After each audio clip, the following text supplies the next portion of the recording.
to the press conference of Ben Shelton. First of all, congrats, Ben. A tricky opponent out there today, but you got the win in 3 sets. How pleased are you about your performance today? Yeah, I'm really happy. I felt like this is a great start for me. I feel like I'm finding my form pretty quickly here, and a tough matchup for me, someone who hits the ball really hard, really flat, ball stays low, I don't have that much time, and a great returner. So it was tricky, and yeah, happy I got out of it in 3 sets. Hey Ben, well done today. The last time we were in a post-Grand Slam match press conference, it was pretty grim.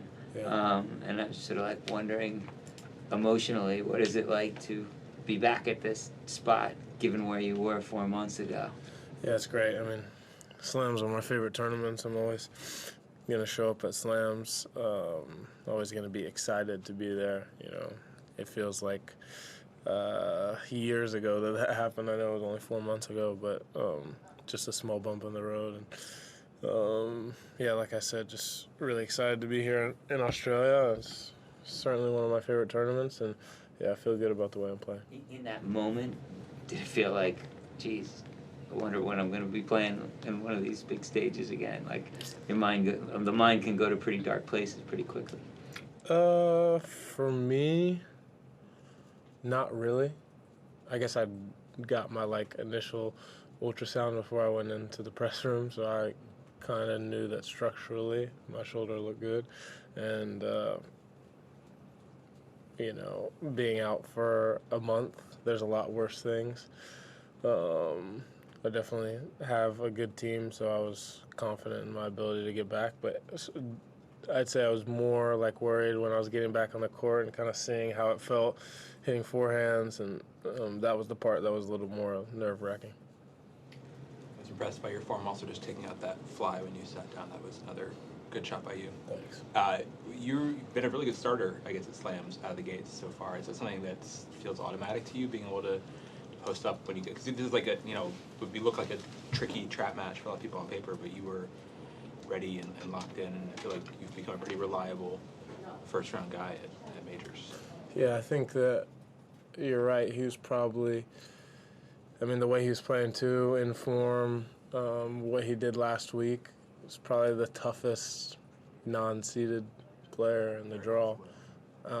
One of a handful for sure. I don't want to disrespect anybody, but he was definitely one of them. And I know that going in, and that's almost good for me because I know that I have to bring it, and it feels like a big match right out of the gate. And so some of the traps that you can set for yourself, thinking that a first round match is going to be easy at a slam, it's just kind of out of the way. Did I think I was going to go through this match in 3 sets? No. I was prepared for more, but once I got out there and saw the way that I was serving today and moving and how comfortable I felt on the court, just gave me a lot of confidence. Ben, is there an additional challenge when you're playing left-handers, and is that a different is there something different tactically you do when you're playing against left-handers for you? Yeah, it's interesting because usually for most players, the side that they hit their forehand on, the ball bounces a little higher, backhand stays a little lower. So with an Humbert or a Nori or a Manarino, when they're hitting their backhand to my backhand, it stays super low. It feels like it's at my knees or almost on the ground. So I end up hitting a lot more backhand slices. But then at the same time, most balls that come to my forehand are sitting a little higher in the zone, which I really like. So it gives me the ability to tattoo some forehands and be more offensive on that side. And then for me, I prefer serving against lefties. I think that there's a lot more serves that come into play that are tough to deal with. I think that lefties automatically are going to struggle with my kick serve to their backhand, which is the only time that I'm ever like, I wish I was righty and I could hit a kick serve to a righty's backhand. And then return a serve 100%. Especially a lot of these French guys who are lefties stand out all the way on the sideline. Humbert, Manarino, and they hit an angle halfway up the box, and you're in the side fence or this side barrier on Rod Laver, which is pretty far out. So you have to change your position for sure, and that's a serve that a righty can't hit. I mean, I guess they could if they did it in the deuce side, but nobody does. So I'd say that's probably the one difference. And there's 25 more collegiate players playing in this Grand Slam than there were 10 years ago. Just curious, you're obviously the top guy from a college from Florida. Why do you think that is?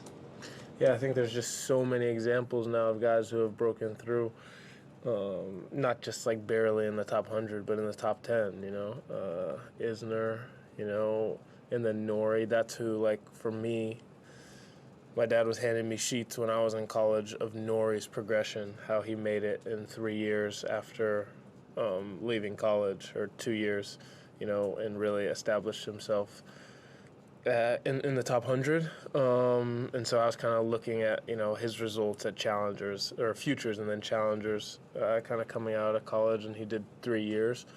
And then obviously I'm an example people can look at. Steve Johnson. I mean, there's just so many now. And college tennis is getting a lot more talent, because it used to be like if you go play college tennis, you're going, like, your tennis career is dead. And now it's like it's a stepping stone. They have the challenger pathway now. It's like there's so many advantages to going to college. I mean, all these guys are getting paid a ridiculous amount of money. That's a different topic. So stupid. But yeah, I think that there's a lot more advantages to playing college tennis now, and so there's a lot higher talent. You have guys who are still in college, still in the main draw. I don't know. Yeah, Michael Zhang and Hodar is playing right now. Yeah, he left college. Oh, he's done. Smart. Hey Ben, you're obviously a very offensive player. You like to, you know, be inside the baseline and come forward. I'm curious, like, to hear in your words the importance of court positioning and how important it is to be, you know, taking the ball early, you know, taking time away from the opponents, but also how challenging is that when you step in, that also can take time away from you, right? So yeah, I'm curious about your perspective on that. Yeah, I think it depends on who you're playing and what they like. You know, if you're playing a guy who loves time and loves the ball higher in the zone, then you can step up, step into second serve returns, try to take the return and come to net sometimes, cut off the angles, and be really offensive with your footwork. But for example, in a match like today where I'm playing Ugo, who loves pace, loves the ball low in the zone, and, you know, if you just try to stand on the baseline and go toe-to-toe with him, he'll probably crush you. I'm going to drop back a little bit, give myself more time, make his, you know, through balls a little bit less effective, and give myself the opportunity to play higher over the net. So I think that every matchup is different. Obviously, I'd like to be finding my way into net, and my offensive tennis and transition tennis wasn't 100% there today, but I think that's also part of it is the way that he plays. We have time for one more, I'm sorry. Are there any common qualities that you think college players have? Yeah, I think college Huge players. I generalization. think college players are dogs for the most part. You know, I don't feel like there's that many college players who come on tour and make it and are soft. I think you got to get used to dealing with a lot when you're in college. Not everything is catered to you. You know, being a professional tennis player is a very self-centered job. Everything is catered to you. You know, what your team does for you, and you have all these people trying to make your life easier, and you can kind of lose sight of life, I guess. But when you're a college player, you better keep your grades up in school and focus on school, or you're not going to be eligible. And you got other teammates who you got to uplift, and the coach isn't just thinking about you, he's thinking about all 10 guys. And you got to think about how you can be a better teammate, because I'll tell you go into like a college team and you think everything's about you, life's not going to be fun, and the guys on the team aren't going to like you. So I think that's some of the lessons that you learn being a college player, and I think that it definitely builds character.